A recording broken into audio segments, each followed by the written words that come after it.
Hi friends, welcome back to സാക്സ് varieties. ഞാനിപ്പോൾ ഉള്ളത് കട്ര റെയിൽവേ സ്റ്റേഷനിലാണ്, പ്ലാറ്റ്ഫോമിൽ.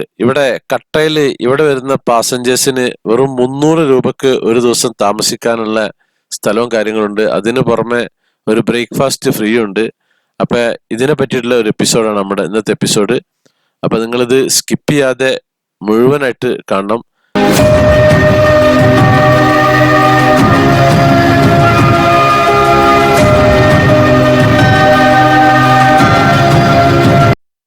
ഇതാണ് കത്ര റെയിൽവേ സ്റ്റേഷന്റെ ഫ്രണ്ട് ഭാഗം. വീടുണ്ടല്ലേ, കത്ര ശ്രീ വൈഷ്ണവി ദേവി ക്ഷേത്രമുണ്ട്. അങ്ങനെയാണ് ഇവിടെ ഇതിന് പേര് വരാൻ കാരണം. കട്ര എന്നാണ് ഇവിടേക്ക് പറയുക.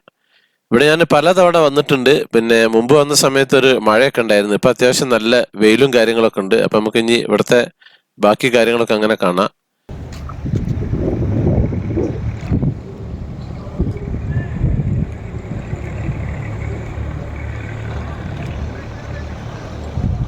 ഞാനിപ്പോൾ കാണിച്ച ഈ മല ഉണ്ടല്ലോ, ഈ മലൻ്റെ ബാക്ക് സൈഡിലാണ് നമ്മുടെ ഇവിടുത്തെ മാതാ വൈഷ്ണവ ദേവി ക്ഷേത്രം ഉള്ളത്.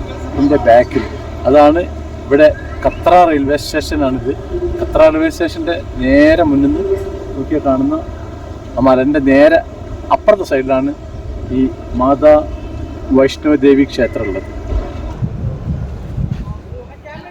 ഇതാണ് റെയിൽവേ സ്റ്റേഷന്റെ ഫ്രണ്ട് ഭാഗം. ഇത് മുകളിലെ സീലിംഗ് ആണ്. അപ്പൊ ഞാനിനി ഇതിന്റെ അകത്തേക്ക് പോകണം. ഇതിന്റെ ട്രെയിൻ നാളെയാണുള്ളത്, വന്ദേ ഭാരത്. അപ്പൊ ഞാൻ ഇന്ന് രാത്രി ഇവിടെ സ്റ്റേ ചെയ്യാണ്.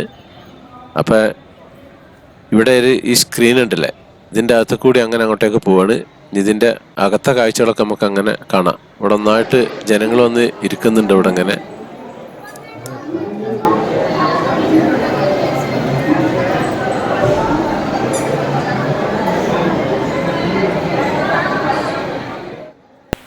ഇവിടെ ഈ വൈഷ്ണവദേവി ക്ഷേത്രം ഉള്ളതുകൊണ്ട് ഇന്ത്യയിൽ നിന്നുള്ള പല സംസ്ഥാനങ്ങളിൽ നിന്നുള്ള തീർത്ഥാടകർ ഇങ്ങോട്ട് വരും. അപ്പൊ ഡൽഹിയിൽ നിന്ന് ഇങ്ങോട്ടേക്ക് സ്പെഷ്യൽ ട്രെയിനുകളുണ്ട്. നമ്മുടെ നാട്ടിൽ നിന്ന് ഒരൊറ്റ ട്രെയിൻ മാത്രമേ ഉള്ളൂ, കന്യാകുമാരിയിൽ നിന്ന് പുറപ്പെടുന്ന ആ ഒരൊറ്റ ട്രെയിന്. അപ്പൊ പലരും പല സമയത്താണ് ട്രെയിനുള്ളത്. അപ്പൊ അവിടെ നമ്മളെ തീർത്ഥാടകർക്ക് ഇങ്ങനെ പുറത്തിരിക്കുകയാണ്. ഇവിടെ IRCTCന്റെ ഒരു ചെറിയ റെസ്റ്റോറൻ്റ് ഉണ്ട്. അപ്പൊ നമുക്ക് റെസ്റ്റോറൻറ്റിന്റെ ഇത് ഗ്രൗണ്ട് ഫ്ലോറിലാണുള്ളത്. പിന്നെ ഇവിടുത്തെ ദോശ, ഇഡ്ഡലി, വട അങ്ങനത്തെ സാധനങ്ങളൊക്കെ കിട്ടും. ഇത് റെസ്റ്റോറൻറ്റിൽ നിന്ന് പുറത്തേക്കുള്ള കാഴ്ചയാണ്. നമ്മുടെ ഫ്രണ്ട് ഭാഗത്തേക്കുള്ള ആ ഒരു ഭാഗമാണ് ഈ ഒരു ഭാഗം. നല്ല വൃത്തിയും കാര്യങ്ങളൊക്കെ ഉള്ള ഇതാണ്. ഇപ്പൊ വന്ദേ ഭാരത് സ്റ്റാർട്ട് ചെയ്തുകൊണ്ട് ഒന്നുകൂടി ക്ലീൻ ആക്കിയിട്ടുണ്ട് ഈ ഒരു സ്റ്റേഷന്. അപ്പൊ ഇതതിന്റെ മുൻഭാഗമാണ്. ഇവിടെയാണ് ക്ലോക്ക് റൂം ഉള്ളത്. പിന്നെ ഇതിന്റെ ക്ലോക്ക് റൂമിലുള്ള ഒരു ബാഗിന് 100 രൂപ എടുത്തു കഴിഞ്ഞാൽ നമുക്കൊരു ദിവസം ഫുള്ള് വെക്കാം. ഇത് മുകളിലേക്ക് കയറുന്ന കോണിയാണ്. അപ്പൊ ഞാനിപ്പോ മുകളിലേക്ക് എത്തിയിട്ടുണ്ട്. മുകളിലാണ് ഇനി പിന്നെ ഇവിടത്തെ താമസിക്കുന്ന റൂമും കാര്യങ്ങളൊക്കെ ഉള്ളത്. അപ്പൊ ചെന്ന് കയറുമ്പോൾ തന്നെ അവിടെ വലിയൊരു പിന്നെ ഷോപ്പുണ്ട്. ഒരു വലിയൊരു ഷോപ്പ് എന്ന് പറഞ്ഞാൽ അത്യാവശ്യം നല്ല വലുപ്പമുള്ള ഷോപ്പാണ് ഈ കാണുന്നത്. ഇവിടെ വരുന്ന സന്ദർശകർക്കൊക്കെ വാങ്ങാൻ വേണ്ടിയിട്ടുള്ള പല സാധനങ്ങളുണ്ട്. ഇനി ഈ ഇടത് ഭാഗത്തേക്ക് റിസപ്ഷനാണ്. ഇതിവിടെ വെയിറ്റിംഗ് ഹാളാണ്. ഈ ഹൈ ക്ലാസ് ഉള്ള ആൾക്ക്, വന്ദേ ഭാരതിനൊക്കെ ഉള്ളവർക്ക് ഇവിടെ AC റൂമാണ്, ബാത്റൂമൊക്കെ ഉണ്ട് ഇതിൻ്റെ അകത്ത്. ഇവിടെയാണ് റിസപ്ഷൻ. ഇവിടെ നമ്മളിനി നമ്മളെ ആധാർ കാർഡൊക്കെ കൊടുത്തിട്ട് ടിക്കറ്റിൻ്റെ കോപ്പി കൊടുത്തിട്ട് വേണം നമ്മളെ റൂം എടുക്കണം. പലതരത്തിലുള്ള റൂമുകളുണ്ട്. അപ്പം ഞാനൊരു ഡോർമെട്രി പോലത്തെ അതാണ് എടുത്തിട്ടുള്ളത്. അപ്പം അതിൻ്റെ ബില്ലാണ് ഈ കാണുന്നത്. 298 രൂപയാണ് ഒരു ദിവസത്തിന്. രാവിലെ 11 മണിക്ക് കഴിഞ്ഞെടുക്കണം. ഒരു ബ്രേക്ക്ഫാസ്റ്റ് ഫ്രീ ഉണ്ട്. ഇത് ഞാൻ ലഗേജിൻ്റെ ക്ലോക്ക് റൂമിൽ വെച്ചിരുന്നു ആദ്യം.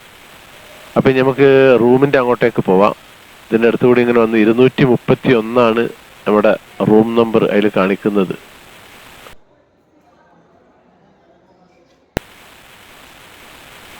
അപ്പം ഇതാണ് 231. അപ്പം ഇതിൻ്റെ അകത്ത് കയറി നല്ല ഭംഗിയിൽ ഇങ്ങനെ ഓരോ ബെഡുകൾ ഇങ്ങനെ വെച്ചിട്ടുണ്ട്. ഇത് ബാച്ചിലർമാർക്കുള്ളതാണ്, ആണുങ്ങൾക്ക്. ഇതേപോലെ സ്ത്രീകൾക്കുള്ളത് ഇതുപോലെ വേറെ ഉണ്ട് എന്ന് പറഞ്ഞിരിക്കുന്നത്.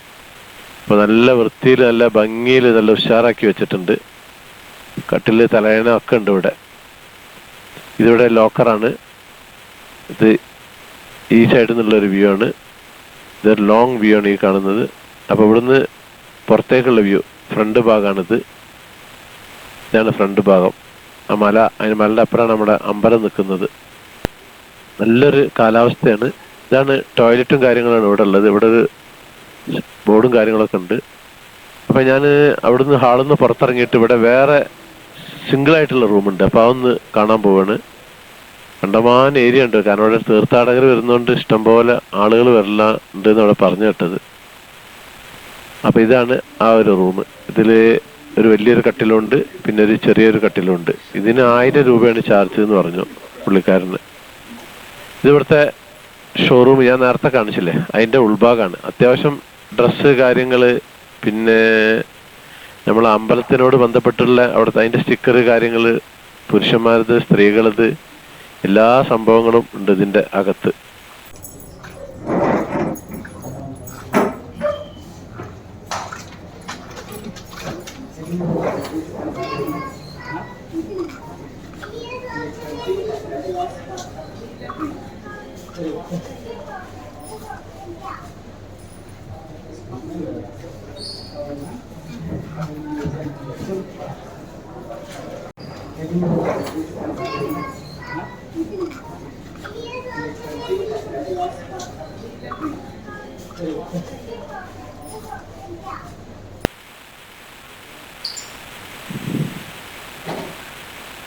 ഇതിപ്പോ രാവിലെയാണ്. ഞാൻ ഉറങ്ങി എണീച്ച് പിന്നെ പട്ടാളക്കാരൊക്കെ അങ്ങനെ പോകുന്നുണ്ട്. അപ്പൊ ഞാൻ ബ്രേക്ക്ഫാസ്റ്റ് കഴിക്കണം. അപ്പൊ അതിനുള്ളത് മുകളിലാണ് ഞാനുള്ളത്.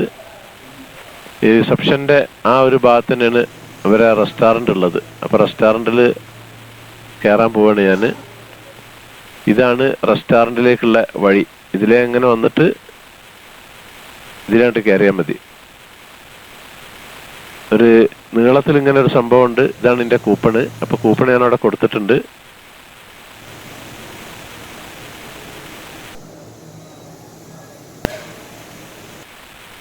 പൊറാട്ട ഉണ്ട്, പൂരി ഉണ്ട്, മസാല ദോശ ഉണ്ട്. ഞാൻ മസാല ദോശയാണ് ഓർഡർ കൊടുത്തിട്ടുള്ളത്.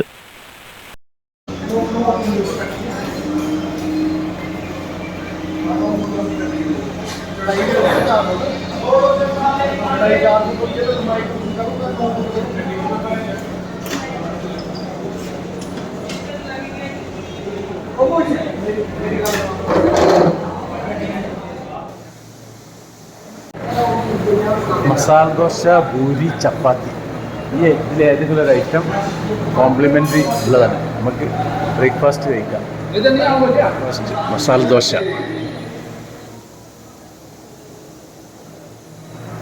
ഞാൻ ചായ കുടിക്കില്ല എന്ന് പറഞ്ഞപ്പോൾ എനിക്ക് ഗ്ലാസ് പാല് തന്നിട്ടുണ്ട്.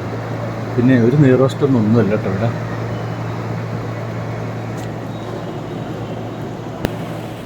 അപ്പൊ ഭക്ഷണമൊക്കെ കഴിച്ച് ഇങ്ങോട്ട് പോന്നു. ഏകദേശം ഒരു 150 രൂപന്റെ സാധനം ഉണ്ട്. പാലൊക്കെ അടക്കം 298 രൂപയാണ് ആകെ അവിടെ താമസിക്കാനുള്ളത്. അതായത് ചുരുക്കം പറഞ്ഞാൽ 150 രൂപ വരുന്നത്, 150 രൂപന്റെ ഫുഡ് ഉള്ളത്. ഇത് പുറംഭാഗമാണ്. മിലിറ്ററിക്കാര് ട്രെയിൻ ഇറങ്ങിയിട്ട് അവരങ്ങനെ പോകണം. അവരെ ക്യാമ്പിലേക്ക് പോകുന്ന കാഴ്ചയാണ് ഇനി കാണുന്നത്. ഇതിന്റെ എൻട്രൻസിന്റെ ഏറ്റവും ടോപ്പിലാണ് ഞാനിപ്പോൾ നിൽക്കുന്നത്. അവിടെ നിന്നുള്ള കാഴ്ചയാണ്. നല്ല ഭംഗിയാണ്. ഇതിന്റെ മരകളും മറ്റും കാണാൻ. ഇതിന്റെ അങ്ങ് ദൂരത്തുനിന്ന് ഇങ്ങനെ സ്റ്റെപ്പാണ് കാണുന്നത്. ഈ സ്റ്റെപ്പിന്റെ അവിടുന്ന് റൈറ്റ് സൈഡിലും ലെഫ്റ്റ് സൈഡിലും 2 ഭാഗത്തും റാമ്പാണുള്ളത്. അങ്ങ് മേഘം മൂടിയ മല ഉണ്ടല്ലേ, ആ മലന്റെ ബാക്കിലാണ് ഈ വൈഷ്ണോദേവി ക്ഷേത്രം ഉള്ളത്. അവിടേക്ക് ഇവിടുന്ന് ഒരു ചെക്ക് പോയിന്റ് ഉണ്ട്. ചെക്ക് പോയിന്റിലേക്ക് ഓട്ടോറിക്ഷ പോകും. പിന്നെ അവിടുന്ന് മറ്റേതുണ്ട്, ഹെലികോപ്റ്റർ ഉണ്ട്. ഹെലികോപ്റ്ററിന് 2500 രൂപയായിട്ടാണ് ചാർജ് ഉള്ളത്.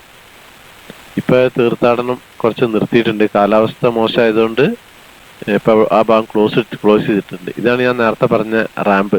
ഇതേപോലെ 2 ഭാഗത്തുണ്ട്, മറ്റേ ഭാഗത്തുണ്ട്.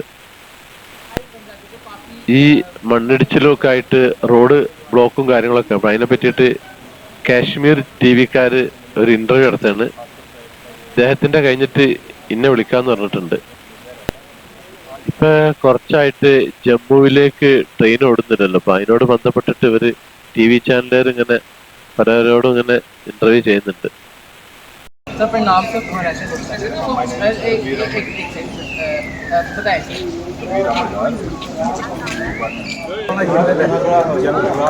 ഓണ ഓണ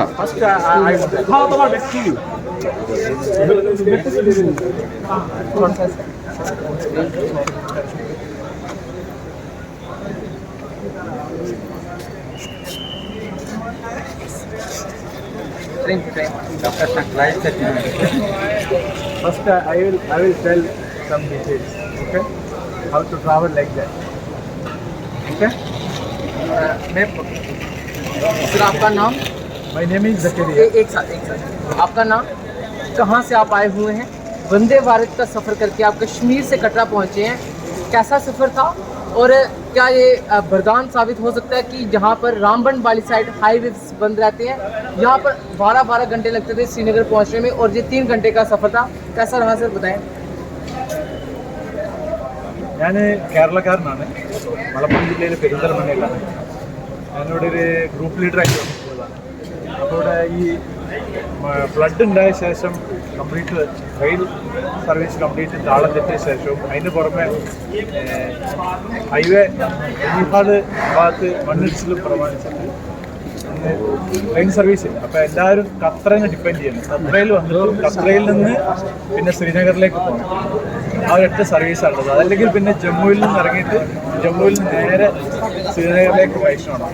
ഇനി ഖത്തറയിൽ വന്നാൽ തന്നെ ഖത്തറയിൽ നിന്ന് വന്ദേ ഭാരത് ഖത്തറ ടു ശ്രീനഗർ ഭയങ്കര നല്ലൊരു സർവീസാണ് ഈ സമയത്ത് നമുക്ക് പറ്റുന്നത്. അപ്പോൾ ഈ ഖത്തറയിൽ നിന്ന് ഇറങ്ങിയിട്ട് നേരെ ജമ്മുവിലേക്ക് ബൈ റോഡ് പോയിട്ട് അവിടുന്ന് പിന്നെ അങ്ങോട്ട് നാട്ടിലേക്ക് ട്രെയിനിന് പോവുകയാണ് ഏറ്റവും. അതല്ലെങ്കിൽ നേരെ ശ്രീനഗറിൽ നിന്ന് നേരെ നമ്മുടെ കേരളത്തിലേക്ക് ഫ്ലൈറ്റിന് പോകണം. ഇതിപ്പോൾ കുറച്ച് ദിവസം കഴിഞ്ഞാലുള്ളൂ ഇത് ശരിയാകാൻ തോന്നുന്നത്. ചുരുങ്ങിയത് ഒരു മാസം എടുക്കുന്നതാണ് ഇവർ പറയുന്നത്. ഓക്കെ. അപ്പൊ ഇന്റർവ്യൂ കഴിഞ്ഞു. ഞാൻ എൻ്റെ റൂമിലേക്ക് പോണ്. ലഗേജ് എടുത്തിട്ട് നേരെ പ്ലാറ്റ്ഫോമിലേക്ക് പോണം. ഇതാണ് നമ്മളുടെ റൂം. പിന്നെ TV ചാനലുകാർ പിന്നെ ഒരു ദിവസം കഴിഞ്ഞാൽ ചാനൽ വരുന്നൊക്കെ പറഞ്ഞിട്ടുണ്ട് അവർ. ഇതാണ് നല്ല സൂപ്പറായിട്ടല്ലേ. അപ്പോൾ ഞാനിവിടെ നിന്ന് നേരെ മടങ്ങാണ്. ഇപ്പം ഞാൻ പ്ലാറ്റ്ഫോമിൽ എത്തിയിട്ടുണ്ട്. ഇവിടെ വന്ന് വീഡിയോ എടുക്കണമെങ്കിൽ പട്ടാളക്കാരും പോലീസുകാരെയും പെർമിഷൻ വേണം. ഞാൻ അങ്ങനെ പരിചയപ്പെട്ട ഒരു പട്ടാളക്കാരനും പോലീസുകാരനും മുപ്പര് പോയി എടുത്തോന്ന് പറഞ്ഞിട്ട് അങ്ങനെ വന്നതാണ്. അങ്ങ് ദൂരെ കാണുന്ന മേഘം നിൽക്കുന്ന ആ ഭാഗം കണ്ടില്ലേ, ആ ഭാഗത്താണ് നമ്മുടെ വൈഷ്ണവദേവി ക്ഷേത്രം നിൽക്കുന്നത്. ആ മലന്റെ ആ ഭാഗത്തിന്റെ അതിന്റെ മറ്റേ ഭാഗത്താണ്, അതിന്റെ ബാക്ക് സൈഡിലായിട്ട് അവിടെയാണ് ഇതുള്ളത്. അവിടേക്ക് പിന്നെ യാത്ര കുതിരപ്പുറത്ത് പോകാം, പിന്നെ നടന്നു പോകാം, പിന്നെ ഹെലികോപ്റ്റർ ഉണ്ട് അങ്ങോട്ടേക്ക്. ഹെലികോപ്റ്ററിൽ പോയിട്ട് ഹെലികോപ്റ്ററിൽ തന്നെ ഇങ്ങോട്ട് മടങ്ങി വരികയും ചെയ്യാം. അപ്പൊ ഇതാണ് ശ്രീ മാതാ വൈഷ്ണവ ദേവി ക്ഷേത്രത്തിന്റെ എൻ്റെ ഭാഗമാണ് ഈ ഒരു ഭാഗം. അങ്ങ് നല്ല വൃത്തിയും കാര്യങ്ങളൊക്കെ ആക്കിയിട്ടുണ്ട് ഇപ്പോൾ. അപ്പൊ ഇനി നമുക്ക് ഇവിടുത്തെ എൻ്റെ വന്ദേ ഭാരത് 1ാമത്തെ പ്ലാറ്റ്ഫോമിലാണ് വരുന്നത്. ഇനിയിപ്പോൾ 1ാമത്തെ പ്ലാറ്റ്ഫോമിലേക്ക് എനിക്ക് തിരിച്ചു പോകണം. കാരണം ഒരു പ്രത്യേക സെക്യൂരിറ്റി ചെക്കപ്പും കാര്യങ്ങളൊക്കെ വെച്ചിട്ടാണ് പിന്നെ ഈ വന്ദേ ഭാരത് ഓടുന്നത്. ആ 1ാമത്തെ പ്ലാറ്റ്ഫോമിലേക്ക് വേറൊരു പാസഞ്ചേഴ്സിനും കയറാൻ പറ്റില്ല. ഈ വന്ദേ ഭാരതിനുള്ള മാത്രം ഉള്ള ആളുകൾക്ക് മാത്രമേ കയറാൻ പറ്റുള്ളൂ. അല്ലാത്തവർക്ക് ആ ഒരു പ്ലാറ്റ്ഫോമിൽ കയറാനേ പറ്റില്ല. മറ്റുള്ള ട്രെയിനിലൊക്കെ മറ്റേ പ്ലാറ്റ്ഫോമിലാണ് വന്ന് നിർത്തുന്നത്. അപ്പോൾ അവിടുന്ന് പിന്നെ വലിയ റാമ്പാണ് ഉള്ളത്. ആ റാമ്പ് കയറിയിട്ട് അങ്ങനെ പോകണം. പിന്നെ ഇലക്ട്രിക്കിൻ്റെ കാറും കാര്യങ്ങളൊക്കെ ഉണ്ട്. അപ്പോൾ ഈ ഒരു എപ്പിസോഡ് ഞാനിവിടെ നിർത്തുകയാണ്. അപ്പോൾ നമ്മുടെ സാക്സ് വെറൈറ്റീസ് ചാനൽ നിങ്ങൾ ആദ്യമായിട്ട് കാണുന്നവരാണെങ്കിൽ അത് സബ്സ്ക്രൈബ് ചെയ്യാൻ മറക്കരുത്. പിന്നെ അതുപോലെ ലൈക്ക് ചെയ്യാൻ മറക്കരുത്, കമൻറ്റ് ചെയ്യാൻ മറക്കരുത്, ഷെയർ ചെയ്യാൻ മറക്കരുത്. എന്നാൽ താങ്ക് യു.